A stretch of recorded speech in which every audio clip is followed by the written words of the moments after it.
What's up guys, my name is Shishir Nigam and welcome again to our channel Journey to Freedom, where you can follow along on our journey to financial freedom through the worlds of Shopify and dropshipping. So make sure you smash that subscribe button if you haven't already, hit the notification bell so that you get to know every single time we put out a brand new video like this one. I know we've been gone for a while, but we're back today with a blast and a really useful video collaboration again with the founding council members of the Dropshipping Council. The last time we put out a video like this, it was for the Q4 Dropshipping Blueprint, and we had amazing reception and feedback for that video and collaboration. So we've reassembled and invited the same folks back on our channel to talk about their 2021 Dropshipping Blueprints and what you guys can learn from these veterans of the dropshipping world and how they are planning out their year for 2021. We discussed everything all the way from trends and niches in the coming year, all the way to the impact of iOS 14 and what you need to be doing to make sure that your business is on the right track for 2021.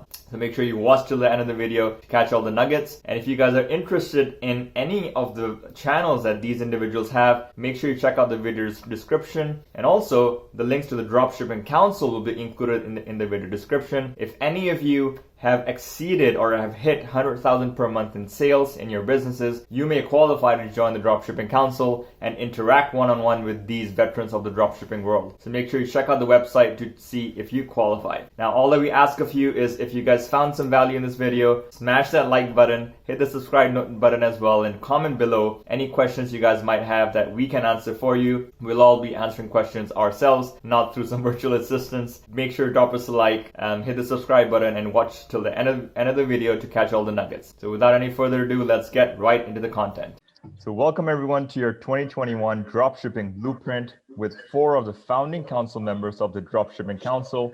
I'm super excited to have this panel back together after how well our Q4 Dropshipping Blueprint was received late last year. It's great to have you guys back on. Great to be here.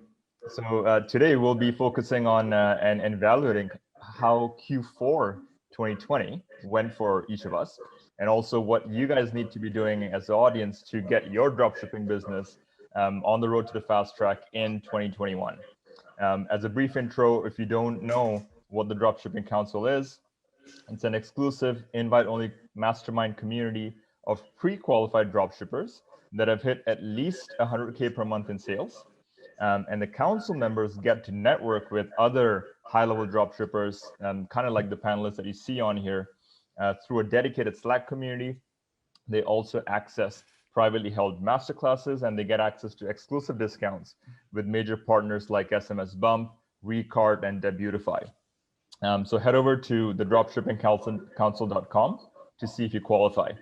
Now let's do a quick round of introduction before we get going. So again, very excited to have with us today Peter Prue, who is a 2-time 2 Comma Club Award winner, and he's also the founder of e-commerce Empire Builders.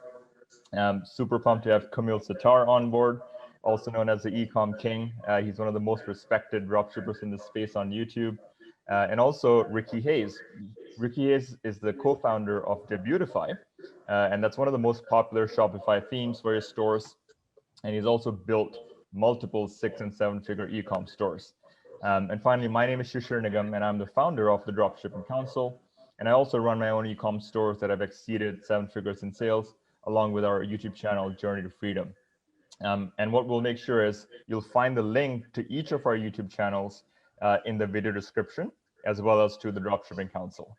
So again, very excited to dive into the questions now, so we can help our audience make 2021 their most successful year yet. So let's start off with a bit of a postmortem about on Q4 of last year.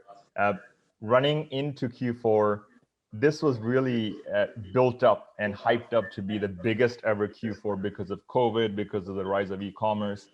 Do you guys think BFCM and Q4 in general, did it live up to its hype? How did each of you kind of do during that phase in Q4 last year? Yeah, so I think I'll go first. Last Q4, I made a video about it on my YouTube channel, and I show the day in my life doing Q4, and we did around about $480,000 in the end, just during that time. It was good, but although it was the best time ever to do it, I actually scaled like down by at least maybe almost just over half. I scaled down. We could have done at least 7 figures, but due to the shipping times and the supply issues, I did not want to risk any like crazy chargeback. So I actually made less in revenue this year, but I was actually 5% more profitable this year, which is insane. So that was pretty much what I chose to do this year. Well, last year, sorry. That's great. How about you guys? So yeah, for me, it was quite the adjustment. The last time we talked. You know, my daughter was born in late July, which was a big adjustment. Obviously, at that point, you're really planning a lot of this stuff out. And so my big focus has been, you know, just hiring a lot of people, just like teams, building out proper SOPs, like, and really for me, it was making sure that stuff can operate without me. You know, we've had some problems. You know, we drop ship a lot of supplements, primarily, you know, very high margin, which is great. But, you know, we did end up actually selling out of our supplement, which is awesome.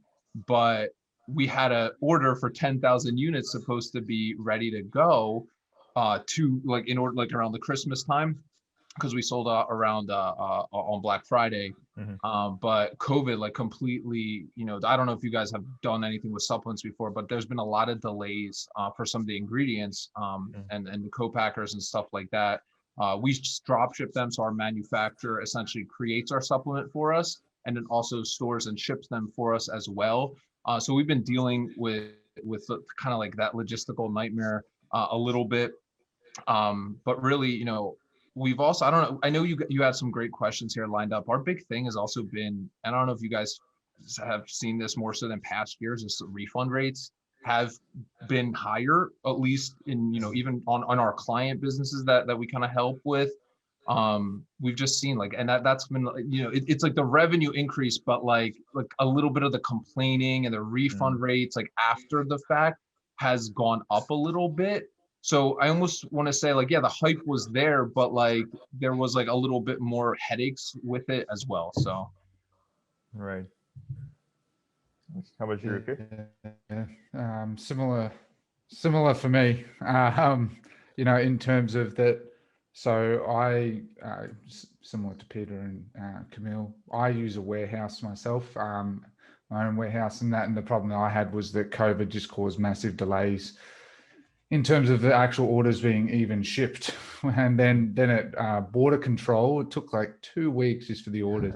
So my revenue was nowhere near as high. And I took the perspective of Peter and Camille as well, that I didn't really want to scale as high as well, because my shipping times were really fast because I could get them into the warehouse. But my problem was that getting the product to the warehouse was the entire problem.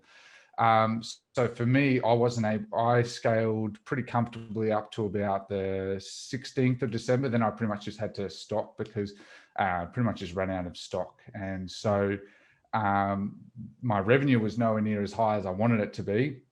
Was only on this latest store hitting about 7K a day, and wanted to scale far higher, but wasn't able to, just simply because of COVID restrictions and stuff as well. So I just didn't want to get, like what Peter said, chargebacks and refunds, nothing worse, honestly. And even though planned ahead for that, still got some straight after Christmas. I don't know about you guys, but man, it's crazy. I don't know what it is. I've never, and like being honest, like, you know, you have to deal with chargebacks, refunds. It's like we're still dealing with that now. Like it's more so than ever. Last month, I had more refunds and chargebacks than literally in like 2 years combined. Wow. Right. Like it was, it could have just been, you know, some stuff with our process, but like it just seemed really high. Right. But no, the reason for that, I actually got on a phone with a Stripe rep the other day, not the other day, about a week after January. And they basically said that the reason why the chargebacks are high is because people are trying to get money back to help them during COVID. So they're saying that that's a massive issue that they've had very recently. So yeah, maybe just people trying to try things on, right? Ricky, your camera's green, but we can hear you fine. So I think it's okay. Yeah, it's a pain in the butt. And like, honestly, if you deal with chargebacks, we're actually hiring this company. Anybody that's listening might want to work with them. They will, because it's a pain in the butt if you actually deal with these chargebacks and stuff yourself. It's called Chargebacks 911. I don't know if you guys have experience with them. They're somebody we're going to be working with, and they will handle like all that kind of stuff for you. Yeah. I'm not affiliated with them at all. Like I said, just a resource we're using. No, I'm obviously hearing a theme, right? Like the Q4, I think even for me was not as good or as huge as it was, I think, in 2019. I've been holding my inventory through SFN, Shopify Fulfillment Networks in the US. The same thing, the stock that was there, they delivered that very quickly, 3 to 5 business days. But getting stock to the warehouse, stuff getting stuck on the border and taking weeks longer than expected. So stuff which I was expecting to arrive in time for BFCM didn't show up until mid-December. So you kind of miss the boat on that. So some of the inventory that gets carried over, still trying to work through that in January. So, but yeah, it's learning. I think throughout the Q4, every Q4 brings its own learning experiences along the way. So what are you guys planning to do differently this year? So 2021, looking forward, what are you guys doing differently this year compared to 2020?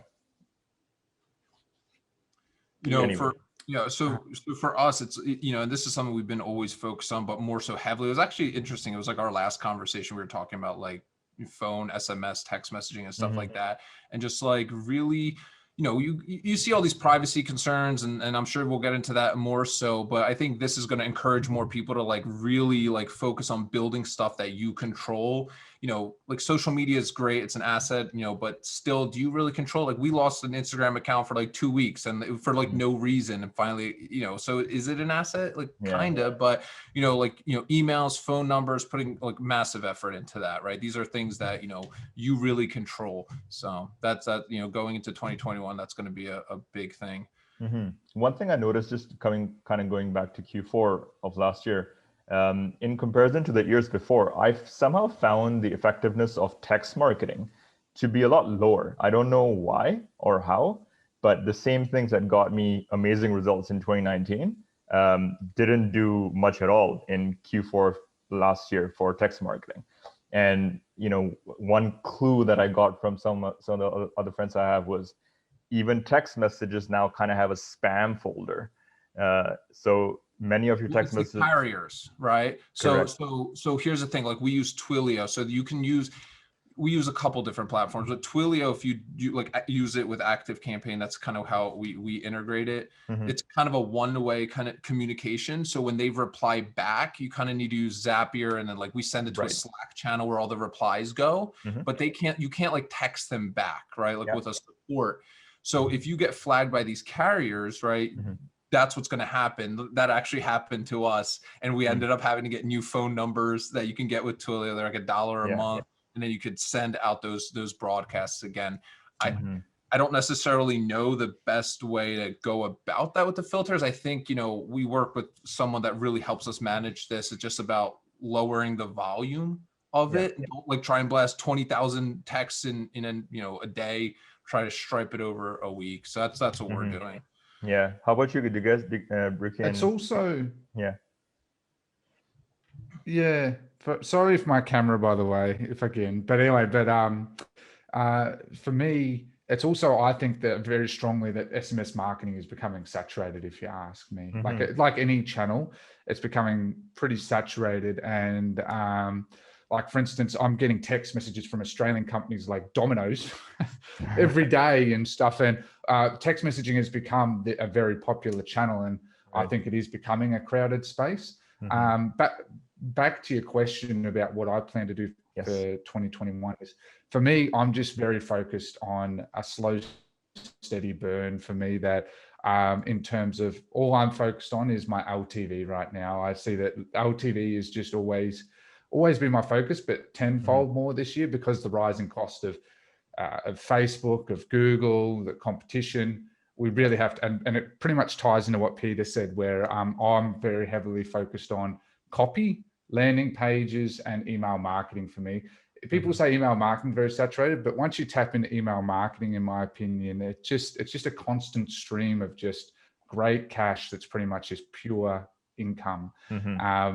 So for me, my big focus is all about just getting the lists like Peter and nurturing them, nothing more than that. Because I agree entirely with you, Peter, that like, you know, you can't trust Google, you can't trust Facebook, and that with tightening policies and tightening government putting new mandates and stuff in, we have to very much look at the long-term burn, in my opinion. So I prefer that's sort of my focus, even if that means that I don't scale as aggressively. I want to see more stability and control in my business. So that's my focus. Yeah, consistency, I think, is the name of the game here. Yeah, consistency. Yeah, good word. Yeah. How about you, Camille? Yeah, so with me, I've got some, so it's quite fun how I'm doing things. So the first thing that I'm doing this year, and I think in the dropshipping community, I think I'll set the pace with this, which is I'm now diving very much into artificial intelligence, artificial reality, where now my websites, you can go on your mobile phone and see the product through your phone. So you go on your phone, you click a button on Shopify on the website, and then the product will appear through your camera. Now, the reason why I'm doing that is because I've come to the conclusion that in a lot of countries, especially in the UK, you can't go to shops at the moment. We're in a full lockdown, and it's going to be like that for a long time until the vaccine gets put out. And customers ain't going to be able to see the product they're buying because they can't go to the shop anymore. So if you're buying a product that's over the price of probably $40, you're not going to feel confident buying it unless you know what it looks like in a 3D view or in your house, apartment. So I feel like for customers to be able to see the product at home where they're safe, even in the lockdown, that's going to give them more belief to go and buy it if you're tapping into the more high ticket market. So we put in place at the moment that we're doing a lot of AR on the website to start with. And the AR things that we've put in place is, like I said, the one where it's in a white background and the product will be a 3D rotation. And then we've also got where in your building, you can also put it anywhere, like an object. The next step that we're going to take, and this is going to take a little bit of time, is we're going to try and put AR into the Facebook ad section. But I don't think that's going to happen really till maybe April, May time, just because of the way Facebook is at the moment. But then the next thing that I'm doing, that's like the biggest thing that I'm doing in like dropshipping, white labeling at the moment. Like that's the biggest thing that I'm really changing. But then the second thing is I'm also taking like a small step back out of dropshipping, slowing down on it, and I'm focusing more on the brands that I built, like the clothing brand that I've got, Solar Towel. There's a couple of other brands that I've got that are white label. I'm going to focus more on them now because, again, I don't have issues with Facebook with them because it's a real proper big company. I've got customer lifetime value that's amazing. The profit margin, growing the asset as a company, it's going to be worth, the clothing brand will be worth probably in the next 5 years at least £1 to £5 million. So I'm really trying to build the brands that I've got at the moment. That's fantastic. Great to hear new stuff. Yeah, I've seen actually some brands do it, like different kinds of watch companies and stuff where you can like put your wrist out and like see it on, or even like more high ticket products. I don't know if Wayfair does it or something like that. It should, but where you can like, you know, kind of see like a desk in your room and stuff like that's interesting. Yeah, 100%. And the reason why high ticket companies are doing it is because it's very expensive to get in the first place. Like to get 3D mapping done to a product, you're looking at a couple $300-500. So for most beginners, they're not going to want to spend that kind of money on just getting it modeled. And then to get it put onto Shopify, you're looking at, again, another web developer that's going to cost you about another $400-500. So it's like $1,000 per website. So unless you've got the pockets, it's not cheap.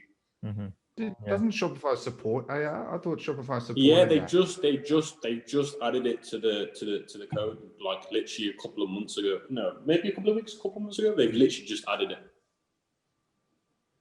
It's really fascinating. So I think it's similar to what many of the like eyeglass companies do, right? So the AI that helps you visualize, hey, you know, without going to the store, you want to see how it looks on your face.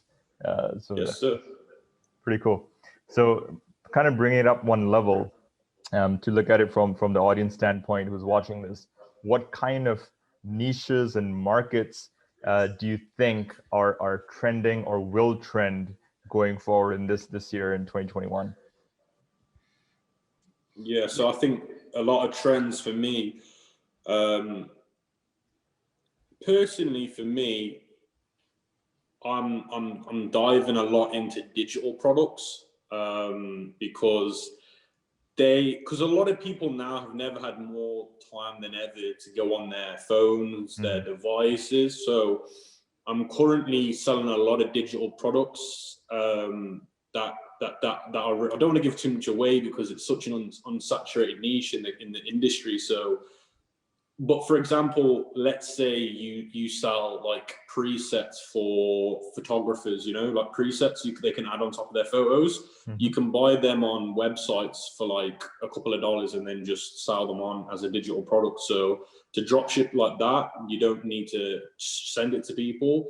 And because people are now bringing up new hobbies like photography, editing, and working from home, I feel like that is just so unsaturated. And we've got a store ourselves doing it at the moment, and it's doing like 2K a day at the moment consistently. So, So for me, I agree sort of Camille with digital products. I also just think print on demand in general is now, drop shipping has become a thing, and now that sort of extra layer of print on demand to me, I think is going to really, like, whenever I think of a t-shirt, if you can get a customized t-shirt, I see a lot of those now where people get, I think I saw like someone make an entire store around like the Simpsons, where you can get your character as like a Simpsons character or something. And I'm like, what an ingenious idea that is. I just think the whole print on demand thing, that extra layer of personalization, people are just, I'm noticing people are really jumping on board. So that's something that, like, I personally am venturing more into print on demand related products, especially for apparel. It works very, very well from my perspective. Do you find though that's a market which is tough to differentiate yourself in though? Like apparel in terms of for print on demand? Yeah, it's somewhat. Well, it's all like, again, about the design concept that you give people. Like I've seen ones where people can get a customized dog mat, like a customized dog mat, doormat, sorry. And it's all just about presenting it. Like what I found works really well for me when I see these ads is that you see a standard doormat and then you see the customized one, and how sort of happy people are, just a sort of a side by side. Right. So I think it's more about how you present it, and people just love it. Like, I'm a dog lover. I loved it. For instance, I was nearly tempted to buy it anyway. And so I just see that extra layer because people just feel so much more connected to it. It's more emotional. And it's an industry that hasn't really been very heavily tapped yet. Like you look at all the drop shipping niches, very heavily saturated as a whole. And you look at this and it's still very unsaturated. So, and that is for, as I said, like I'm focusing more on apparel at this stage, but like there's plenty of different sub areas you can do as well. Like jewelry would be another fantastic one, getting inscriptions on various. Correct. I was just going to make a point that a very good case study that I came across recently that was shared by Matt Pinnock at Sales Genomics. One of their clients, what they did was they did POD, except with custom jewelry, custom keychains, which was basically a replica of their pets. So a keychain of your pet, essentially. And their angle was all about to memorialize, a pet that you've lost. So it really got the emotional angle into it. And all the ads were all very emotion driving ads, and they showed that copy. Oh yeah, a memory keepsake for the one that was so close to you, kind of a thing. And they've scaled to millions of dollars over Q4. So that's one very good case study to look at. How about you, Pete? Exactly. Yeah. So the, coming back even with the digital products, something I talk a lot about, especially mixing digital products with e-commerce and physical products. That's one of, like, whenever I'm looking at a niche or anything, I'm basically looking at 3 criteria, right? Evergreen, right? Has it been around for a while? Is it going to be here for a while? Not a ton of brand loyalty. And is there a lot of physical and digital products? A lot of dropshippers come into this space and I'm very direct response marketing. You guys probably know that, right? Like that's how we build our business. We mainly use like sales funnels to do it, collect emails, and and all that stuff. But we've been finding a lot of success, selling digital products on the backs of physical products, right? So there's like a psychological reason that it works so well. It's because of like, a lot of people will try and be like, oh, well, I'll just go sell ebooks and courses, but it's not that easy to sell on the front end because you're missing on that like Amazon effect, like it's not tangible, right? So your refund rates are typically higher on a digital product, at least from what I've seen, right? But if you can lead in with something, that's physical, maybe bundle in some ebooks or courses into that. Like we're doing this for the woodworking funnel, a funnel right now, where we're leading in with physical product, bundling in some stuff to help them with the product, right? And then upselling them into different kinds of, courses or, stuff. And you can use PLR websites and stuff out there. We can get this stuff pretty cheap and then rebrand it for yourself, get a designer on Fiverr to make it look pretty. And it's all margin really. So if you add it as one of your like one-click upsells, let's say you charge $29 for it. It costs you, $50 to make it look pretty, right? Like, after a few sales, right, you could really dilute that ad cost, right? And that's big for me. Another big trend is, subscription. That's another big thing that, I preach is like, you need subscription. Like every business can somehow do it. You just kind of have to think it through, whether it's, digital members area, some niches you can't really do digital products as easily with, or a subscription box business or a mixture of both. So I that's kind of the trends I'm seeing. Yeah, that's a fantastic tip. One thing I've done recently, I've applied a lot of what you just said, Pete. So I find especially for products which are a little bit complicated to use properly, the ebook and the content that you sell afterwards as an upsell, not only does it give you margin, obviously, but it'll make your customers use your product more effectively, and that's going to reduce your return rates. So it's a huge win-win. Well, this is a big thing. What people don't realize that everyone's like, oh, they forget that there's a person on the end of their transaction. Most people, they're like, oh, I just want to sell, make money. But it's one thing to sell somebody something, but then you have to sell them on actually using it.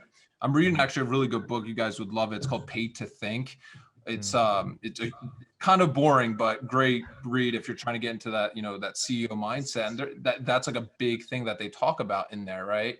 Because if they're not using your product, like people try to combat refunds with like, other ways, like, but like, what if you just get them to use it more effectively, right? Then your refund rate and chargebacks and all those things will naturally go down.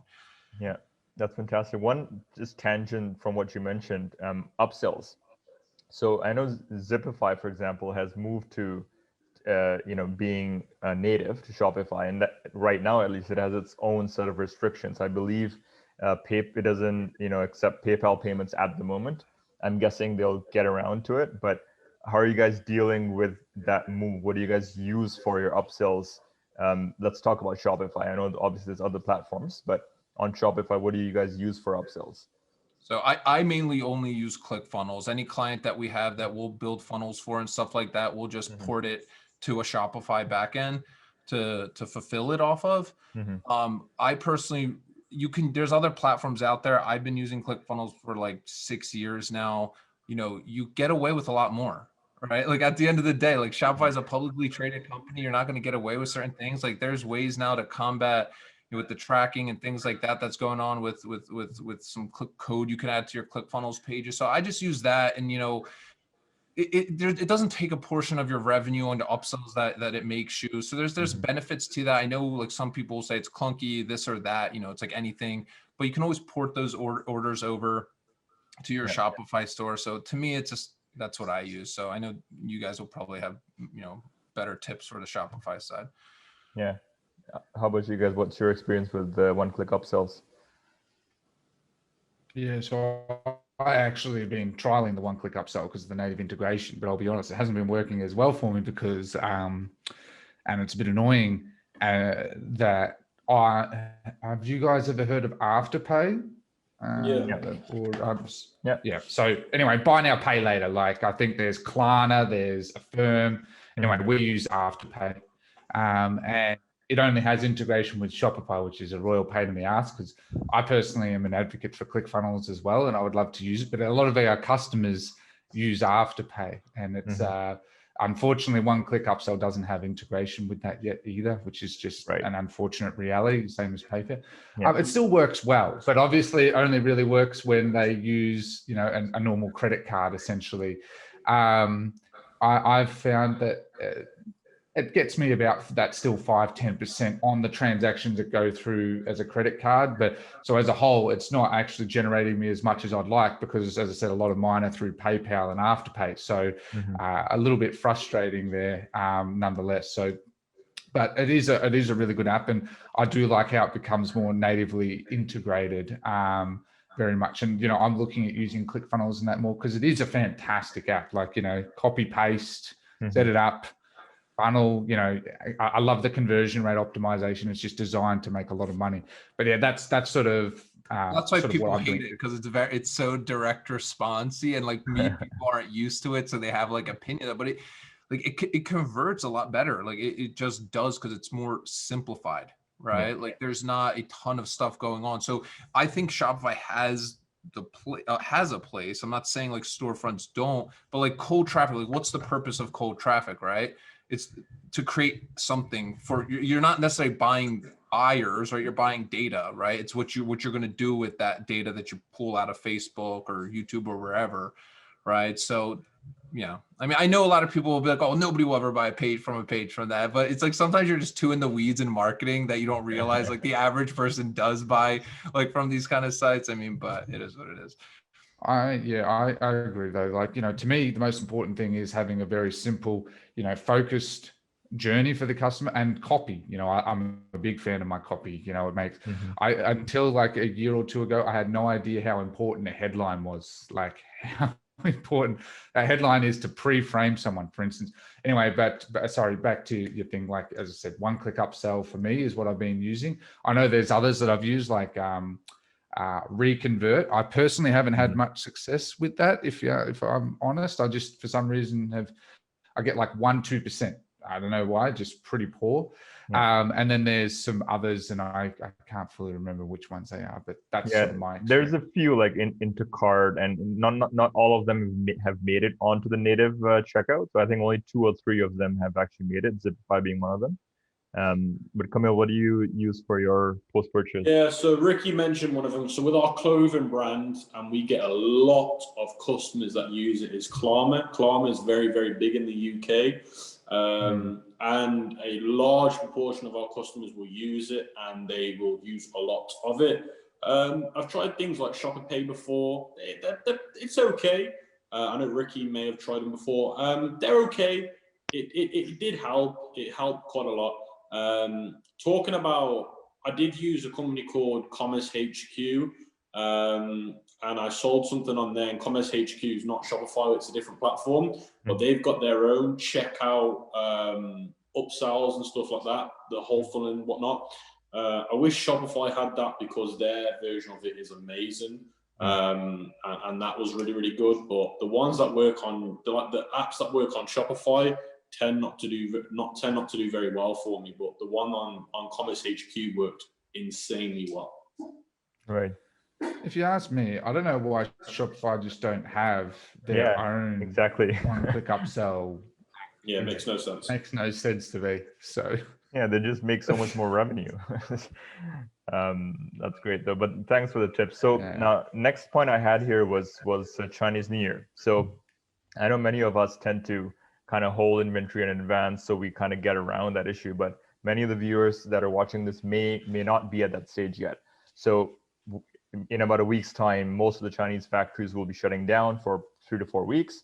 So normally, you know, in your past years or even now, how do you guys deal with that supply bottleneck that's about to start in a few weeks? Yeah, so with Chinese New Year, if we're doing a product that's completely drop shipped on a longer term, we'll do something called a pre-order. So we'll change the buy now button to say pre-order, and we'll have a whole pre-order terms of service page, and we'll have an emailed update list telling the customer up to date when the product will come in stock and when it'll be approximately delivered. If we're not doing that, then what we'll do is we'll use a supplier. So a good supplier to use is Weo. Weo are only taking 3 days off this year instead of 2 weeks. So use a supplier or use a US supplier normally, because if you're using like DSs, you can filter for US suppliers, or just use like CJ Dropshipping US fulfillment. That's what I tend to personally do. Great tips. I think there's also companies like Spocket that also, again, give you the US suppliers and European suppliers. Sorry, Ricky. No, you're right. You pretty much covered all the bases there for me too. But like, as I said, the main thing that I do, that I always stress to everyone is make sure to say that it's on pre-order. And I cannot stress how much you want to say that it's on pre-order. And that, we've all probably had it. Anytime you put something on pre-order, I put it in the top, in the announcement bar, pre-order, put it in the description, pre-order. I make sure they get an email that it's on pre-order. You'll still get emails. You'll still get email. Why is my order not arrived? Oh my God. Yeah, anyway, but so that's pretty much what I actually just put items purely on pre-order, and I'll go into overdrive to make sure that customers know it's on pre-order. In terms of with the suppliers, again, I just historically just use CJ Dropshipping, if I'm honest, and Spocket. Spocket, I find personally I like better for the European region, but because I've more targeted the US region, that's why I've just used CJ. And that's pretty much my strategy there. And I will very much, from my perspective, take the perspective of reducing revenue during that time, because it's only a week, in my opinion. I'd rather not push things high and make a nightmare in the long term for myself. Yeah. Pete, any additional tips there? I think we've covered off most of the things, it seems. I think the guys pretty much covered it. I mean, it's like every year, like this comes up. There's like, countless amounts of YouTube content already on this, and everyone freaks out. But yeah, the big thing, over communicate. A lot of times people see this coming. Like, you could have sourced inventory, right? Like you could have done those things like beforehand. A lot of people, try and scale, right, with just AliExpress. You can, of course, but like, to me, it's like you want to get to the point where you're building a brand, right? Like something a little bit more real, like not like sticking to AliExpress or whatever. I know we leverage CJ Dropshipping heavily as well, but over communicate with your customers, and learn from it, right? Like for next year, like start branding your products if you already have winners, right? Like you're going to create something more tangible, a sellable asset, right? Like, so. Yeah, that's great.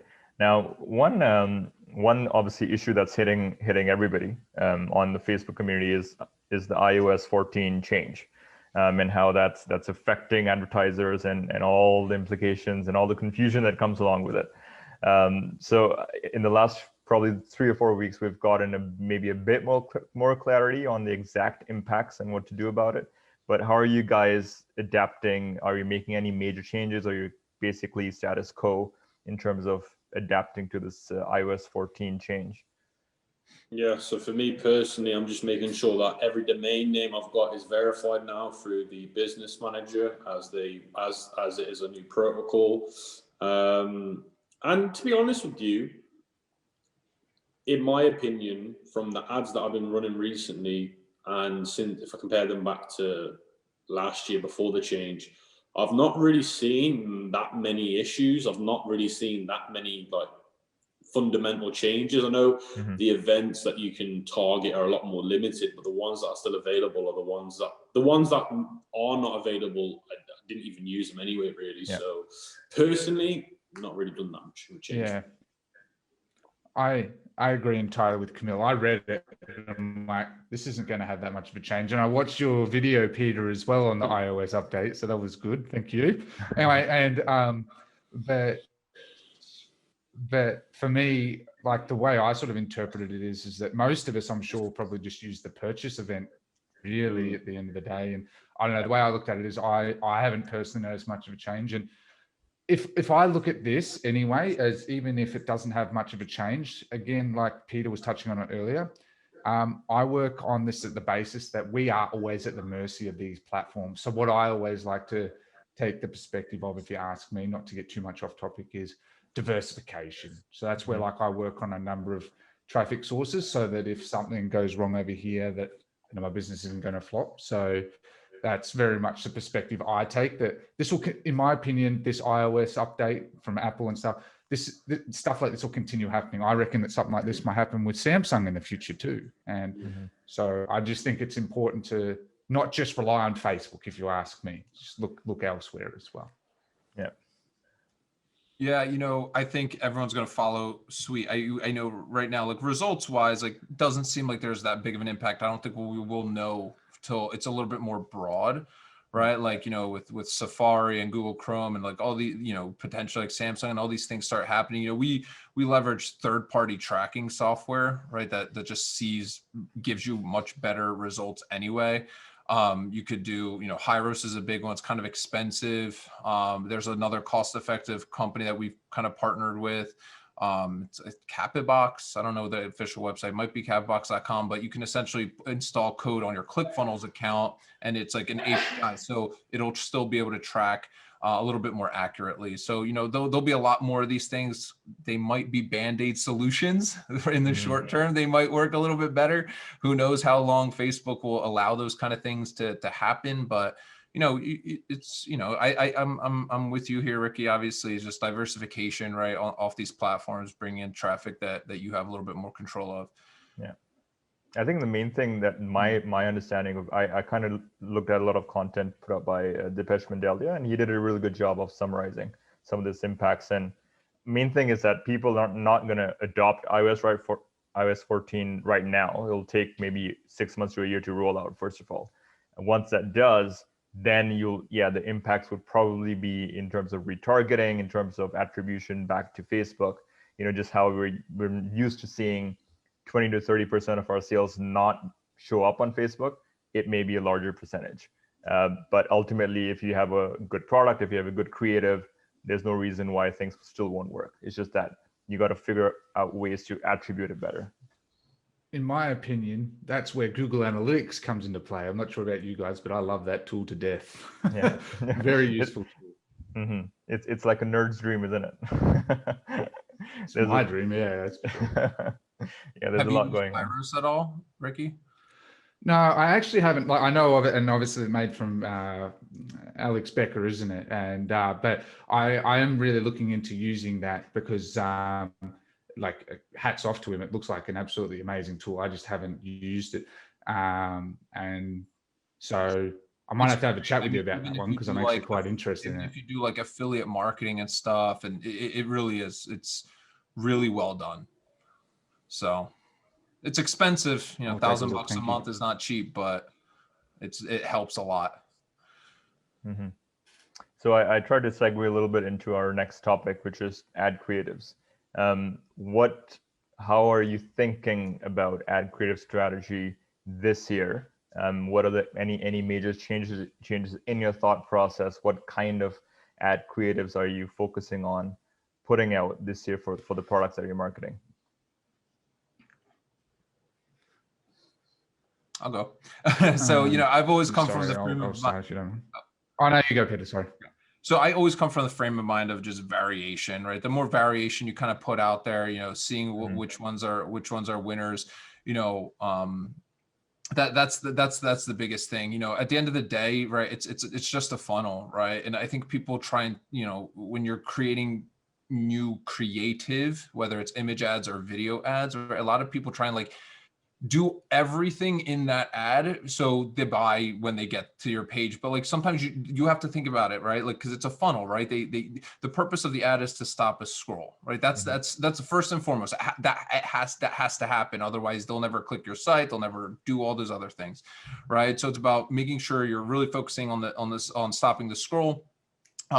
We've actually been having just such great results with image ads, to be honest with you. Like they've been really working really well for us. We do video ads too, of course, just demonstration style, but it really depends on the product, right? If it's more of like not like the most fun product, then image ad typically suffices. But the point is, get them to stop the scroll, get them to click, right? That's the purpose of an ad, right? To get them to click. And then when they land on your landing page, then, getting them to sell them on opting in and then selling them on order ordering, right?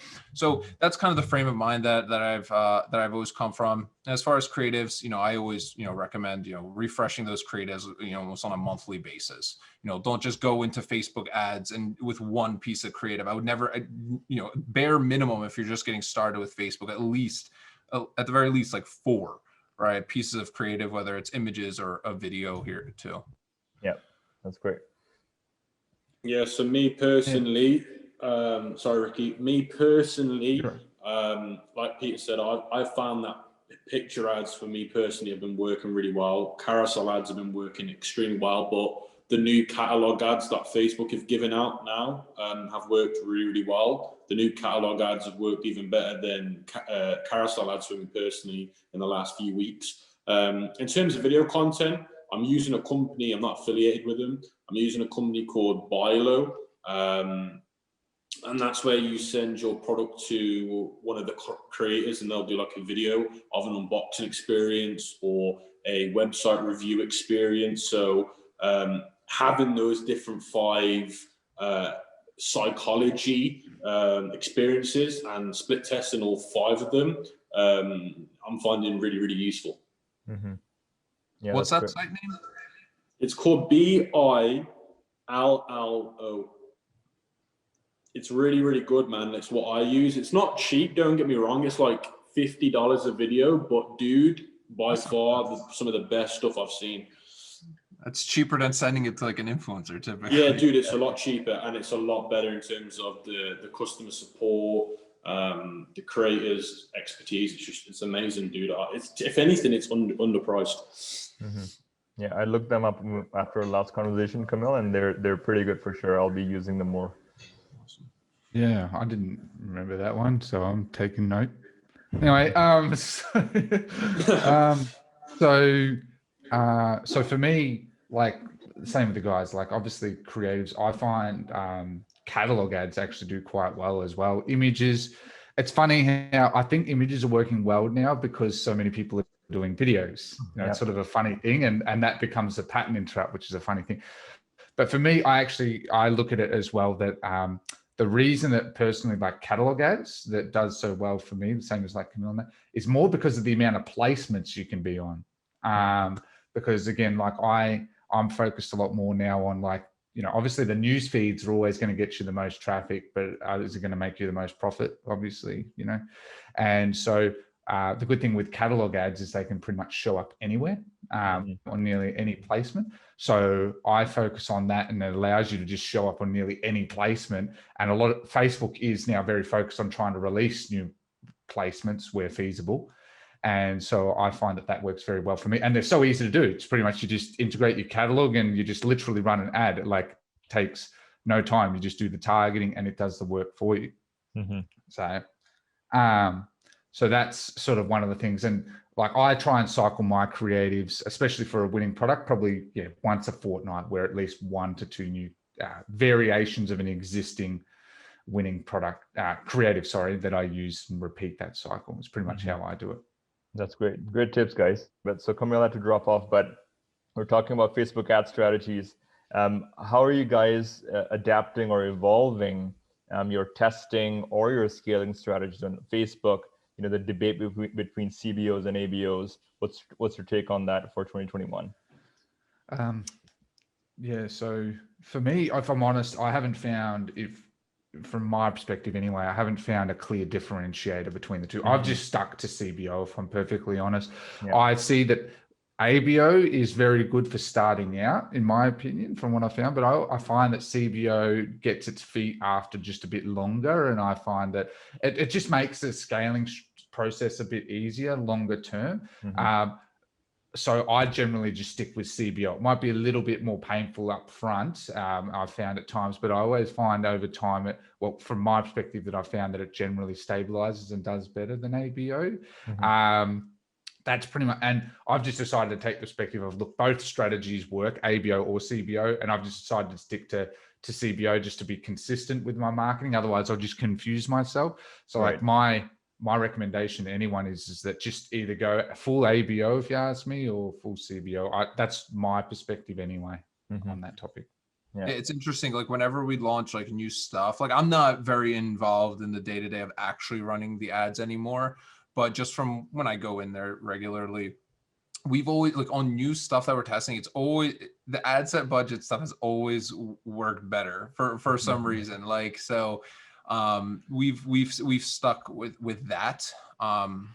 So that's kind of where we've been, you know, for us into 2021. It's not necessarily just focusing so much scaling the Facebook side, but it's going into these different platforms as well that aren't like everyone thinks it has to be Facebook, right? There's so many other places to get traffic from that you wouldn't even think of, right? Crazy ones like Bing, like AOL, like Snapchat, TikTok, right? Like there's so many places that you can get traffic from. So we're really focusing on the omnipresence sort of a approach, you know, in 2021. But I still think Facebook is a great starting point for anybody. Yeah, no, I agree with you guys completely. So just kind of on the CBO, ABO topic, like you said, Ricky, I tend to start out with ABOs for my testing and then migrate stuff to the CBO for scaling. And then if I really want to max an audience out, then I'll just have 5 copies of the same audience in one CBO and just burn it out before moving on to something else. But like you said, Pete, I've really focused a lot on testing new platforms. So I've been trying to run native ads. I've been trying to run Twitter ads. Again, different degrees of success. Twitter ads was surprisingly quite a big failure for e-com products. It's probably got to do with the niche, obviously.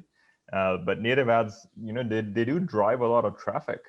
It just matters. It depends on the quality, obviously, and whether you're attracting the right people. But they drive a lot of traffic.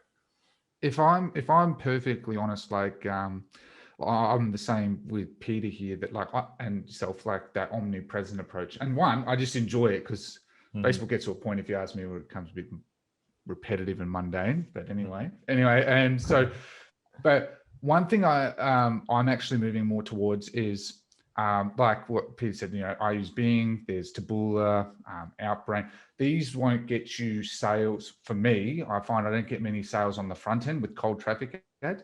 But I find Facebook is incredibly good for remarketing. So I'm actually using more Facebook for a lot more remarketing focus than a lot more cold traffic, just from what I found. Because like, for instance, with Taboola, I can get clicks for like 6 cents, like, you know, as long as I'm optimizing for conversions, that works really well. And Facebook is where nearly everyone ends up.